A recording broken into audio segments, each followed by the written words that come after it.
سعودی عرب کی سربراہی میں 39 مسلمان ممالک کے اسلامی فوجی اتحاد کی سربراہی کے لیے سابق Pakistani army chief general Raheel Sharif کی نامزدگی کے ساتھ ہی پاکستان میں ایرانی اعلی کار متحد ہو چکے ہیں۔ جنرل راحیل شریف کو سعودی عرب کی جانب سے اسلامی فوجی اتحاد کی سربراہی کے لیے اس وقت چنا گیا جب وہ حاضر سروس تھے، جبکہ ریٹائرمنٹ کے بعد حکومتی اجازت نامے کے بغیر راحیل شریف 2 سال کے لیے کسی بھی عہدے کو قبول نہیں کر سکتے تھے۔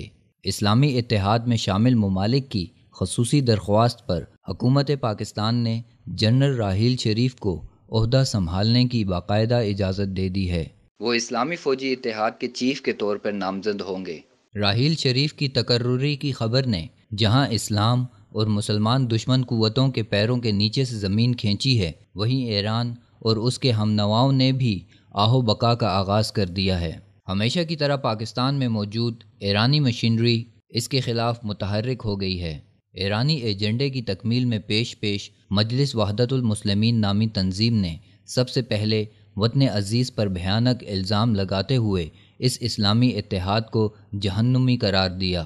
مجلس وحدت کے سربراہ راجہ ناصر عباس نے کراچی میں اپنے ایک بیان میں کہا کہ یہ اسلامی فوجی اتحاد اسرائیلی فوجی جہنمی اتحاد ہے۔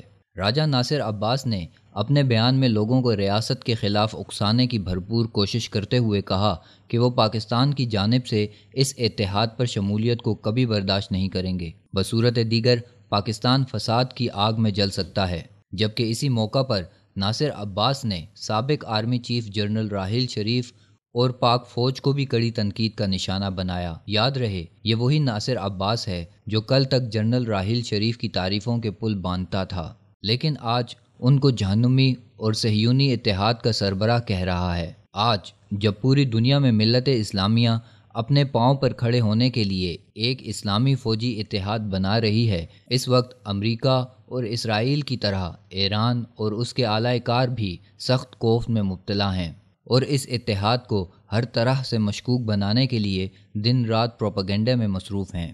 جبکہ پاکستان کو یہ اعزاز حاصل ہے کہ اس کے تربیت یافتہ سالار کو پورے عالم اسلام کے سپہ سالار کے طور پر منتخب کیا گیا، مگر پاکستان میں موجود ایران کے وفاداروں سے یہ اعزاز کسی بھی صورت برداشت نہیں ہو رہا، اور وہ ریاست کے اس آئینی اور قانونی فیصلے کو چیلنج کرتے ہوئے پاکستان میں حالات کی سنگینی کی دھمکیاں دے رہے ہیں۔ ریاست کو ایسے غیر ریاستی عناصر کو نہ صرف لگام دینی چاہیے، بلکہ جن کی ایما پر یہ سب کچھ کیا جا رہا ہے اس پر بھی سخت نوٹس لینے کی ضرورت ہے، تاکہ ہم اپنے دوست اور دشمن کی پہچان کر سکیں۔